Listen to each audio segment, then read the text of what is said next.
Wonder Woman didn't fear the enemy, but even she knew this fight was different. The battlefield shook, shadows closing around her. Her sword flashed, her shield cracked.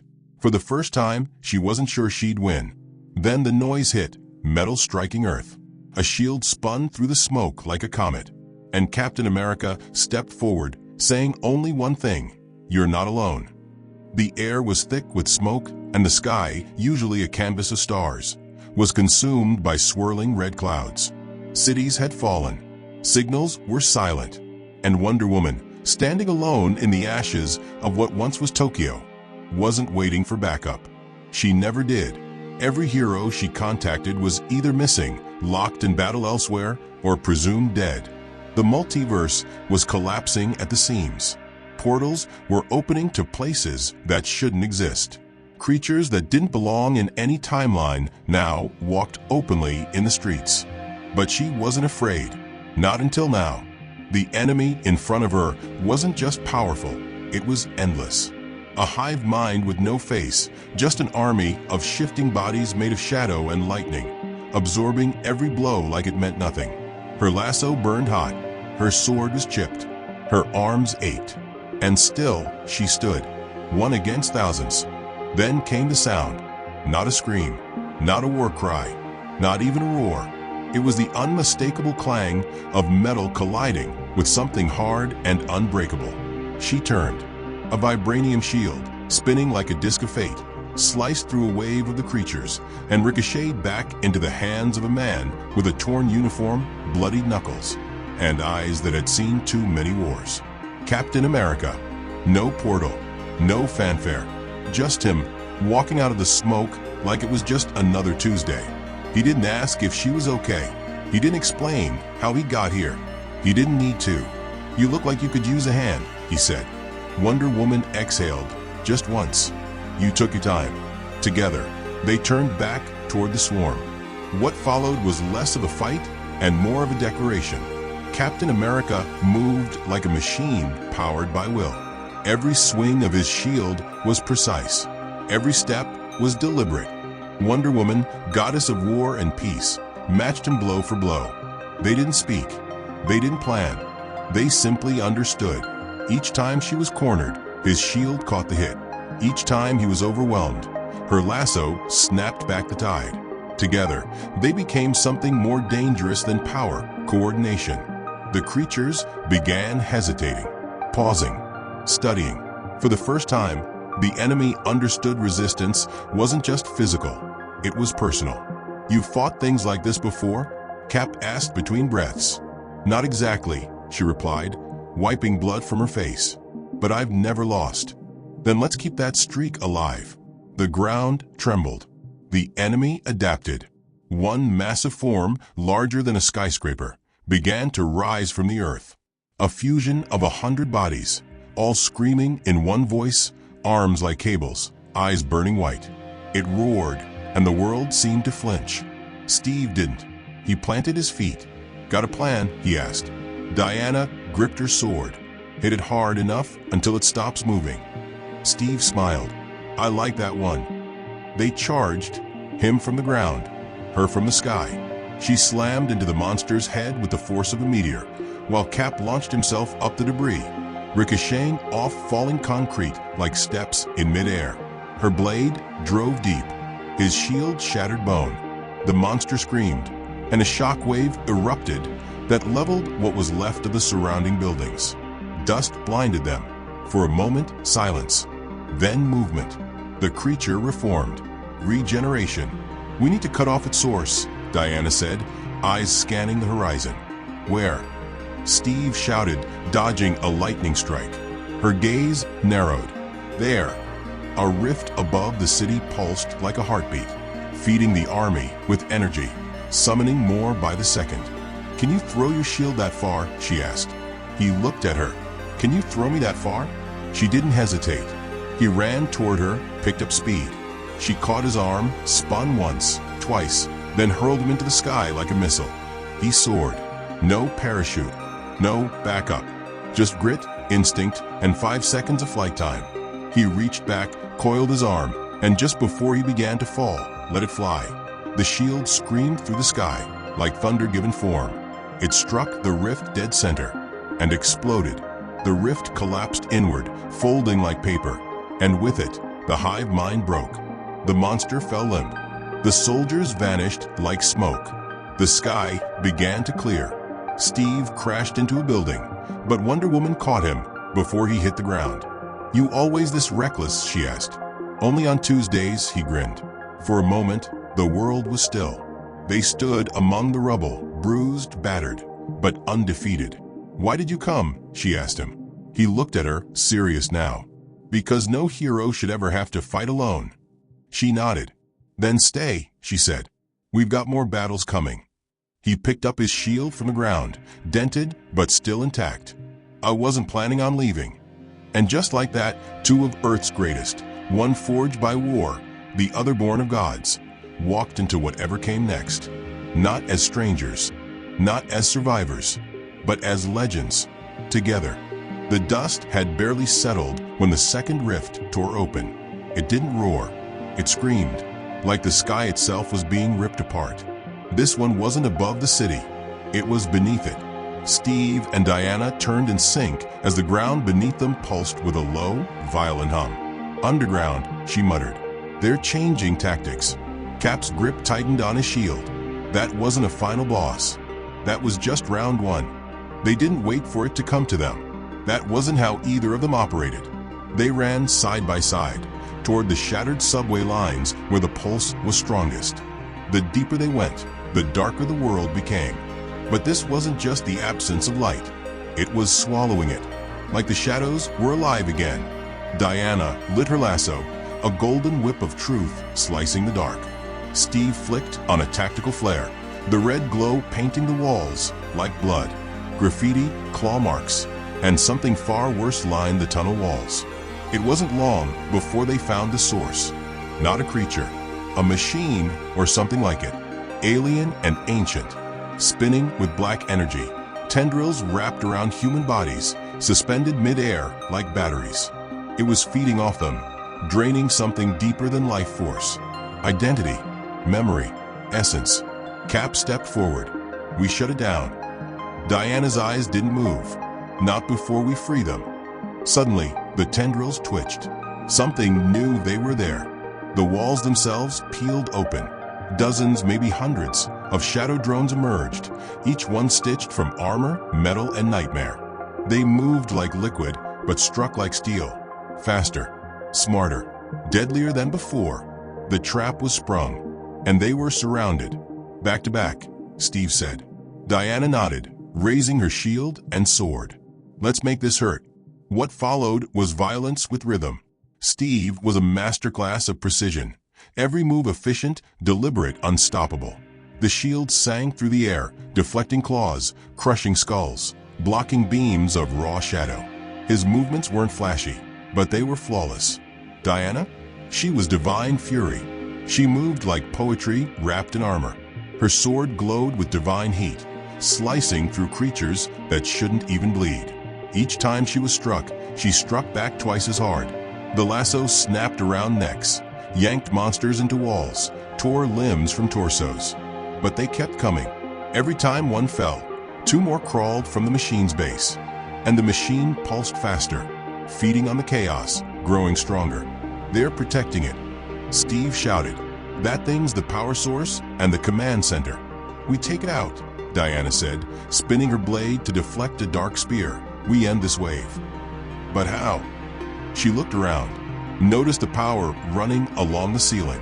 She pointed with her sword. "That conduit above it. One of us has to destroy it. That'll overload the core." Steve looked up, then at her. "You're stronger." She raised an eyebrow. "You're crazier." He gave a breathless laugh. "Fair." In one movement, she boosted him with her shield. He leapt up, barely catching the overhead pipe, swinging like a gymnast through sparking wires and monster limbs. Below, she held the line, an army against one woman, and still not enough. Cap reached the conduit, just as a black-armored drone pounced from the ceiling, aiming for his throat. He didn't hesitate. He dropped, straight down, shield first, into the core of the machine. The explosion didn't sound like fire. It sounded like screams being erased. The energy imploded in a pulse of white-hot force, knocking every drone into dust mid-swing. Diana threw herself over Steve as the tunnel cracked and groaned above them. Rubble rained down, sealing the hive behind them. Silence. Then a cough. Steve rolled onto his back, grinning through bloodied lips. Next time, you're doing the jumping. Diana helped him up, shaking her head. Only if you promise to stop being a human missile. They climbed out of the wreckage slowly, the sun just starting to rise. The sky above Tokyo was clearing, the air returning to stillness. But something was wrong. The city wasn't celebrating. There were no cheers, no civilians emerging from shelters. Just stillness.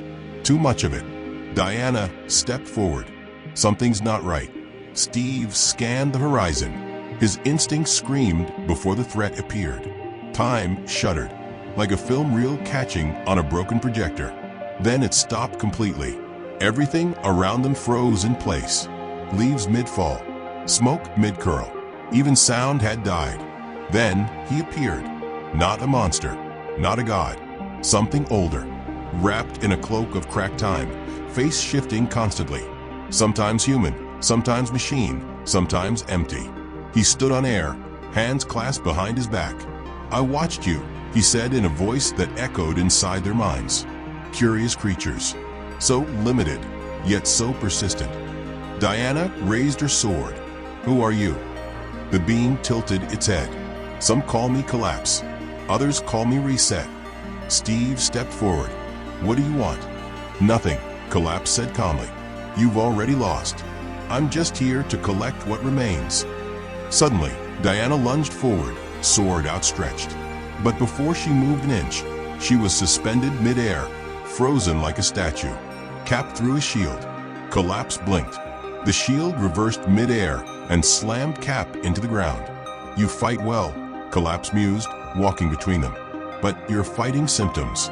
I am the event. Your victories are data, test results, and I have my answer." He raised a hand, a swirling black orb forming at his palm. "I've let your world exist long enough." But then, another sound. Faint, familiar, whoosh. A golden portal opened behind Collapse, and out stepped Dr. Strange. His eyes locked on Cap and Diana, then narrowed at the being in front of him. "You're not the first thing that's tried to unmake time," Strange said, cracking his knuckles. "But you are making me late for a multiversal summit." Collapse turned. "You cannot stop me, sorcerer." Strange smirked. "I'm not here to stop you. I'm here to stall you." Another portal opened, and another. From each one, a hero emerged. Thor, Scarlet Witch, Zatanna, Martian Manhunter, even Loki. Then came the last one, hovering just above them in glowing red and blue. Superman. And when he landed next to Cap and Diana, he didn't say a word. He just looked up at Collapse, eyes glowing with heat vision, fists clenched. Steve stood. Diana readied her sword, and Strange gave the command. "Now let's break time back." The ground trembled, not from fear, but from power. Superman stood tall, arms at his sides, cape flowing behind him like war itself had taken shape. Wonder Woman rose beside him, eyes locked on the enemy. Captain America adjusted his stance, shield scratched, breath steady. Behind them, gods and legends gathered like a storm preparing to break. Collapse said nothing. He floated above them, eyes flickering through timelines. Past, present, futures that had already failed. He wasn't intimidated. He wasn't curious. He was certain. "You believe numbers will change fate," he said. Strange floated slightly forward, one hand rotating in silent calculation. "No," he replied. "We believe in resistance." Thor twirled Mjolnir once, and smashing things that need smashing. Collapse raised a hand, and the sky fractured. A crack split across the sun, like a mirror being shattered from the inside out. From it poured timeless constructs, not creatures, not drones, but moments. Alternate versions of heroes twisted by corruption. A Batman who ruled with fear. A Spider-Man who never forgave. A Wonder Woman soaked in blood, eyes cold. They weren't illusions. They were possibilities, and Collapse weaponized them all. The battle didn't start. It erupted. Superman launched into the sky like a missile, colliding midair with a dark version of himself who had never left Krypton behind. Thunder clashed as Thor met his shadow twin, whose hammer crackled with red lightning stolen from Yggdrasil. Cap moved through the chaos like a tactician, shield deflecting magic, plasma, even memory, facing down a version of himself that had surrendered to Hydra. Wonder Woman faced her blood-stained variant head-on. Neither spoke. They didn't need to. They knew this battle was more than physical. It was moral. It was symbolic. Each hero, each fighter, was pitted against what they could have become. And every punch was a refusal. Doctor Strange manipulated time in precise, surgical bursts, opening and closing seconds like trapdoors, helping his allies blink past death by fractions. But even his power was being bent. Collapse wasn't just observing anymore. He was learning. Every spell cast, every move made, was being analyzed. This isn't just a fight, Strange called out. He's building a strategy in real time. Cap ducked a strike and responded mid-roll. Then we don't give him one to copy. He hurled his shield at Collapse directly, not as an attack, but as a distraction. It worked. Wonder Woman seized the moment and teleported with the help of Zatanna, reappearing behind Collapse and swinging her blade through his cloak. She hit something. Not armor, not flesh. Something colder. Like reality without rules. Her sword sparked and cracked, vibrating violently in her grip.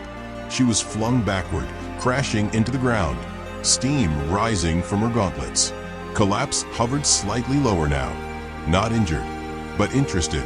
"You wound what cannot be killed," he said. "That's impressive." Then he vanished. Not blinked, not phased, just gone. Then reappeared everywhere at once. 10, 20, 30 versions of Collapse materializing across the battlefield, each one pulling a different weapon from history and myth. One held Excalibur, another bore a Kryptonian sunblade, one twisted Mjolnir itself, stolen from a broken reality. Steve looked up. "Okay, that's new." Strange shouted, "They're projections." His fractured presence across potential timelines. They're all him and none of them. Superman, breaking free from a gravity loop, landed hard beside Cap. "We don't need to fight all of him," Clark said. "Just find the source." Cap glanced at Strange. "Any bright ideas?" Strange's hands blurred. A portal opened deep in the sky, and from it, Tony Stark emerged. But not the one they knew. This version of Iron Man had eyes laced with circuitry and armor humming with multiversal frequencies. "Sorry I'm late," he said. "Had to hack a collapsing timeline to build this." He threw a device toward Strange, a glowing cube spinning with impossible math. "Collapse has a core," Tony shouted. "Not a heart, not a brain, a code, an original thread." Strange caught it and immediately began channeling his energy into the cube. "If we can isolate his first emergence, his point of initiation, we can unravel him. Everywhere, at once." Cap turned to Diana. "You get us a shot. We'll take it." She nodded. "How do we find it?" Tony raised his wrist. A projection burst into the air, a living map of time, swirling threads orbiting a black center. "That," he said, pointing. "That's where it all started. The first fracture. We need someone to reach it." Superman stepped forward. "I'll go." "No," Strange said immediately. "If you cross that barrier, he'll see you. You're too fixed in time." Then a voice came from the side. "I'll do it." Everyone turned. It was Loki, wounded, breathing hard, but smiling that trademark, untrustworthy grin. "Chaos is my native language," he said. "And Collapse? He's just a copycat." Diana narrowed her eyes. "You'll betray us." "Possibly," Loki said, already holding the cube. "But if I don't, you definitely lose. And I do so hate being predictable." Before anyone could argue, he vanished, diving straight into the first fracture. Immediately, everything shook. Collapse turned, all of him, as if feeling something for the first time. Pain. He clutched his chest, or tried to. The projections shimmered, glitched. Strange gasped. It's working, he's destabilizing. One by one, the fake versions of collapse began to crack like glass.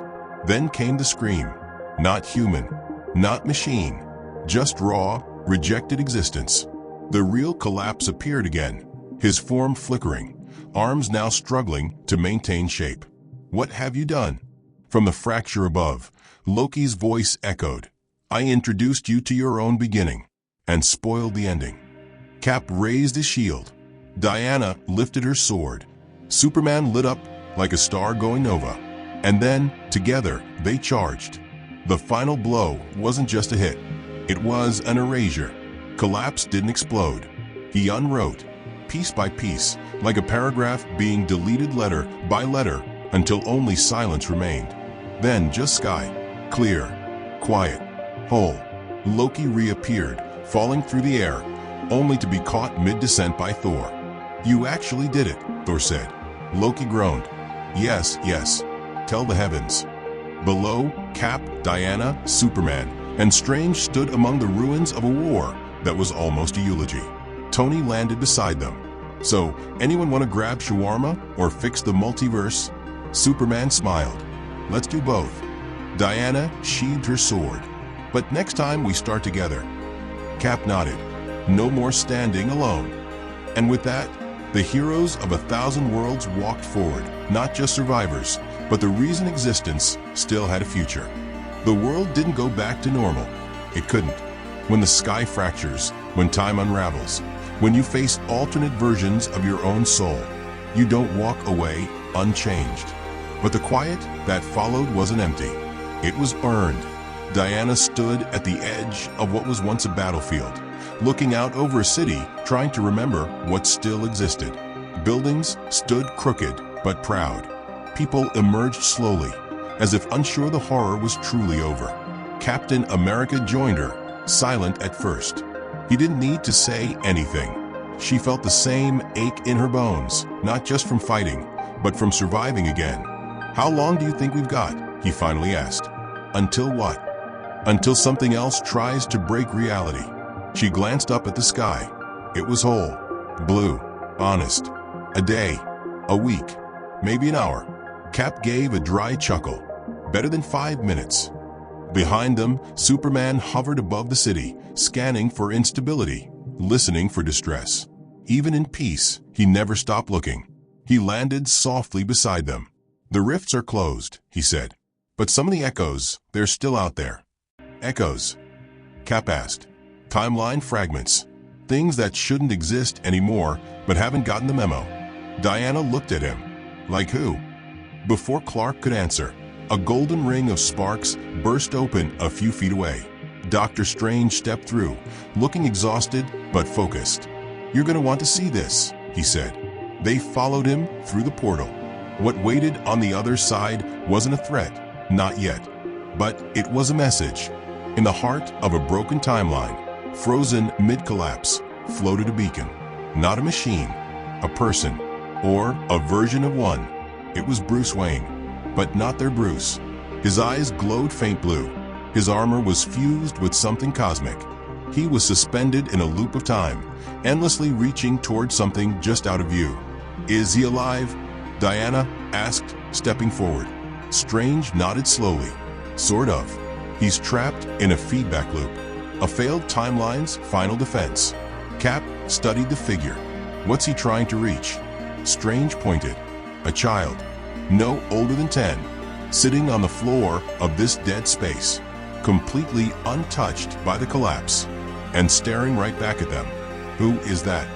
Superman asked. Strange hesitated. No idea, but he's not from any universe I can track. Not born, not created, just inserted. Diana felt her hand go to her sword. Not in threat, in instinct. Cap stepped forward. He's not scared. The boy tilted his head. Then he spoke. I was wondering when you'd find me. The tone was calm. Too calm. Superman narrowed his eyes. What are you? The boy stood up, smiled. I'm what comes after endings. And with that, the timeline cracked again. Not from outside interference, but from within. Strange shouted, pull back. He's not an echo, he's a seed. a planted anomaly. Cap reached for his shield, but it was already too late. The boy vanished. Bruce's trapped figure shattered like glass, and a single word appeared, scorched into the collapsing sky. Rewrite. Back on Earth, in real time, alarms across Strange Sanctum flared. Every timeline started blinking, rearranging, editing. Diana clenched her fists. We didn't stop the collapse. Strange turned pale. No, we delayed it. And someone just hit resume. Cap looked at them both. We find the boy. We find the truth. Superman nodded. Before the next collapse writes us out. And somewhere in a timeline not yet born, the boy watched them through the eyes of a billion versions of Earth. Smiling, waiting. Time was no longer linear. Across every screen in the sanctum, every timeline bled into the next. Past overlapped with future. Cities appeared and vanished in flashes. Heroes stood in battles they hadn't fought yet, or died in ones they'd already won. The boy had rewritten the rules. Doctor Strange floated above a glowing map of fractured universes, trying to hold the pieces together with raw force of will. Sweat ran down his brow. It's not just timelines merging. They're competing, trying to overwrite each other. Superman hovered nearby, his voice calm but tight. If one version wins, everything else becomes fiction, Strange said. Diana stared at the timeline that showed Themyscira as a weaponized empire, ruled by a Wonder Woman who had never known mercy. Cap looked over another timeline where Hydra had won, and his own face glared back as a dictator. We're running out of time, he said, literally. Then a voice filled the room, not from a speaker, from everywhere. I didn't want war, the boy said. I wanted truth. You spend so long protecting what was that you never ask what should be. A portal tore open not with sparks, but with ink, like reality being erased. The boy stood at its center, unchanged, innocent, and completely in control. I'm not here to destroy, he said. I'm here to choose. Which world deserves to exist? Superman floated forward.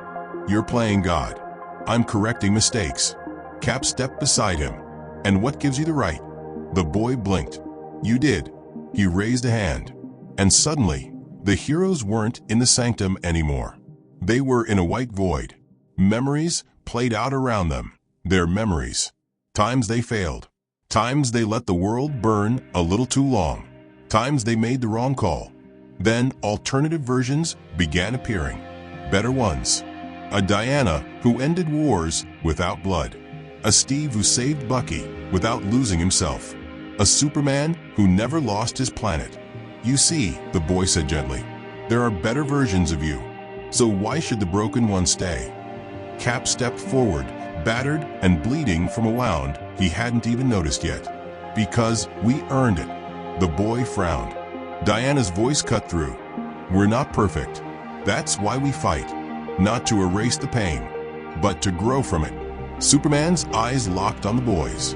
A perfect world doesn't need heroes, just control. And Strange?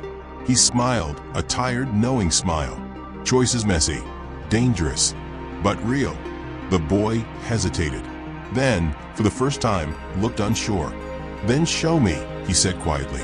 Show me why you matter. One last pulse of power surged through the void, and the final test began.